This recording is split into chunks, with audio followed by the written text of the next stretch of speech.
Hey guys, thank you for watching this video. If you're new here, I'm Elton, a 50-something-year-old undertaking a long-term photography project in my 1996 Hymer.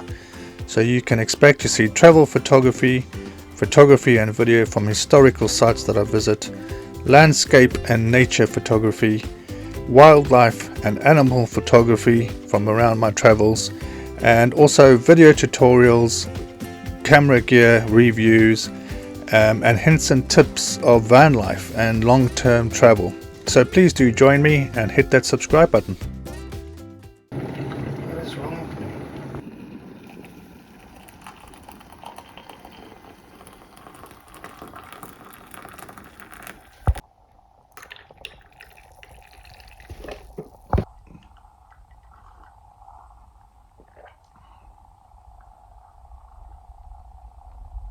Hey folks, so today is moving day. I've come to an end of a sit for two little cats. 3 weeks sit actually, so yeah, it's been a while. So I'm moving on today to my next sit, which starts this afternoon. It's only about 30 miles down the road, so not too bad.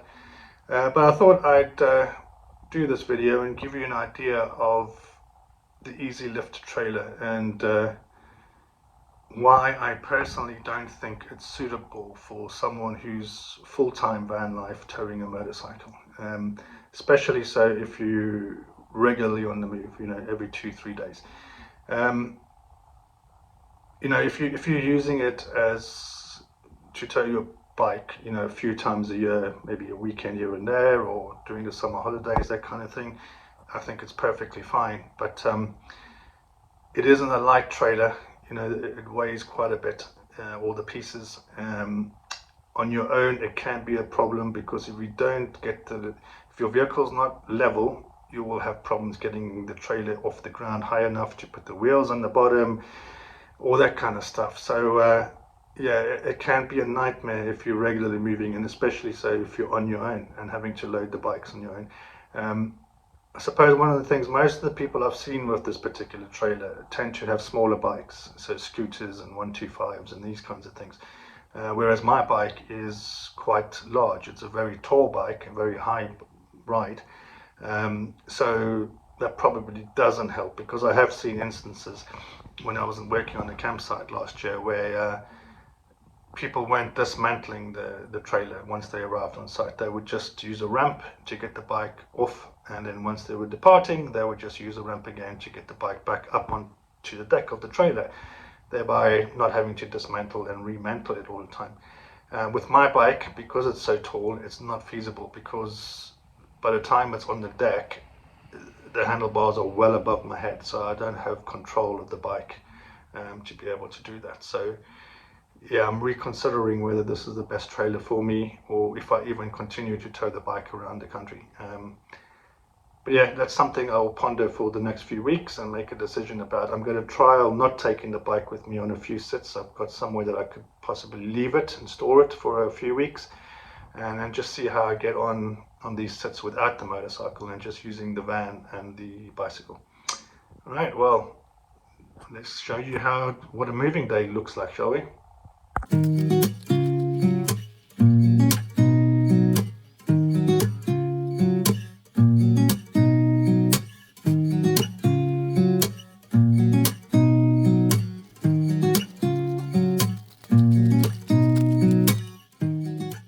So one of the first things that I do struggle with the Easylifter trailer is the weight of the parts. So that is also one of the major pluses for the trailer, I suppose, is the fact that it does kind of fold down and dismantles, and you can easily store it. And when I'm on campsites, I generally store everything underneath the back of the van, but they do weigh a lot. The deck especially, which I'm carrying here, must weigh at least, 20 to 30 kgs. The bracket that I've just fitted onto the back of the van there, again, weighs about 15, maybe 20 kgs,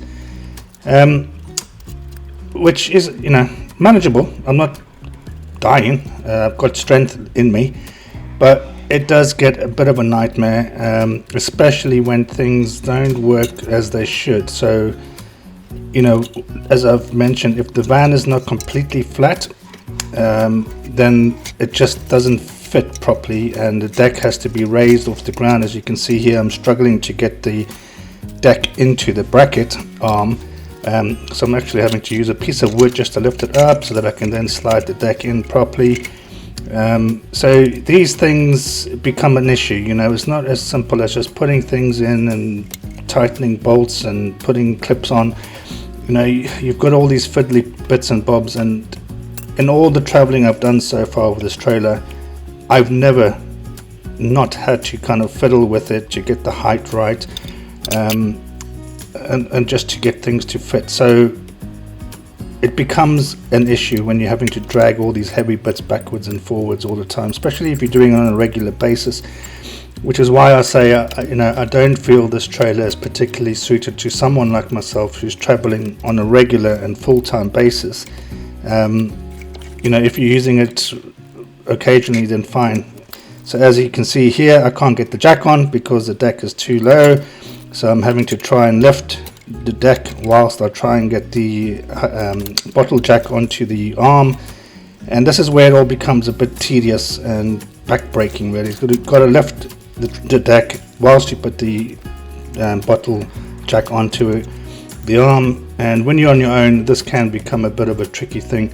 So having learnt from experience, before I put the bike on and then I would jack it up and find out that the wheels don't fit, I actually now jack it up first, make sure that I'm getting sufficient height on the deck so that I can actually get the tire underneath, and then I will lower it and then actually put the bike on and secure the bike, etc. Now at this point, my camera decided to stop working for some blinking reason, so I'm going to be relying on some historical footage of when I first got the trailer to show you the full process of, you know, getting the bike onto the trailer and then jacking it off the ground. So yeah, I've actually made the decision now that I am going to, well, I've actually paid a deposit and I'm going to be getting another trailer. It's a low loader trailer, so it doesn't come to pieces, but it still sits sideways on the back of the vehicle as this one does, so the bike is, you know, sideways on, so it still doesn't take much of a footprint behind the van, so not increasing my overall length by too much.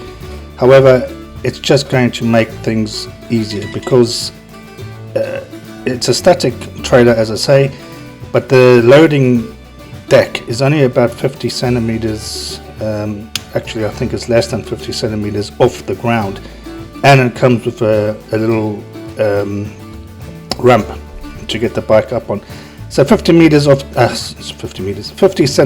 the ground is very manageable for me. Even with this tall bike, I would still be able to have full control of it as I get it onto the new trailer. So I'm looking forward to getting that. I'm picking that up in end of October. But yeah, having now used this trailer for 18-19 months, it is just not for me. I think this trailer would be ideal for somebody who's using it maybe 3 or 4 times a year to go on holidays and that kind of thing. But if you're someone like myself who's traveling on a more regular basis and having to load and unload the bike every 3-4 2 weeks, it does become a pain. And you know, as much as it's called the Easylifter trailer, you'll soon find that there's actually nothing easy about it, especially when you're on your own, especially if you have a larger bike. So yeah, I think this has caused me a lot of anxiety towing this bike on this particular trailer, just because I've had several occasions where the bike seems to have moved on the trailer despite the fact that I use an excessive amount of straps. I use typically 6 straps to secure the bike, and I've had incidents where I've arrived at my destination after 100 miles or so, and the bike is leaning so much that the handlebars actually hitting against the back of the van. So yeah, it's time for a change, and I'm hoping the new trailer will thereby let me travel with less anxiety and make it easier for me to get the bike on and off and just enjoy having the bike rather than the bike becoming a bit of a nightmare for me to tow around. So there we go, folks. Just an update on the trailer situation, and I will obviously make a video of the new trailer once I get it. Hope this has been insightful. See you guys later. Cheers.